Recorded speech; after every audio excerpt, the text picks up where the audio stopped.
ගැඹුරු කොළ පැහැති වනාන්තරයක ඉතා දැඩි ලෙස බඩගිනි වූ කොටිපැටියෙකු කෑමට යමක් සොයමින් සිටියේය.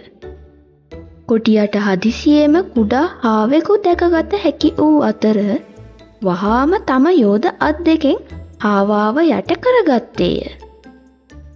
බියටපත් හාවා තම ජීවිතය බේරා ගැනීම සඳහා ඉක්මනින් දක්ෂ උපක්‍රමයක් කල්පනා කළේය. හාවාගේ කපටි කතාව විශ්වාස කළ කොටියා වනාන්තරය මැද තිබූ පැරණි ළිඳක් දෙසට ඔහු පසුපස ගියේය. කොටියා ළිඳ දෙස බැලූ විට ඔහුගේ සෙවණැල්ල දුටු අතර එය වෙනත් කොටියෙකු යයි ඔහු සිතුවේය. එම අනෙක් කොටියා කෙරෙහි කෝපයටපත් මෝඩ කොටියා ළිඳට පැන්නේය. මෝඩ කොටියා ළිඳ තුල කොටු කර බුද්ධිමත් හාවා ආරක්ෂිතව එතනින් පැන ගියේය.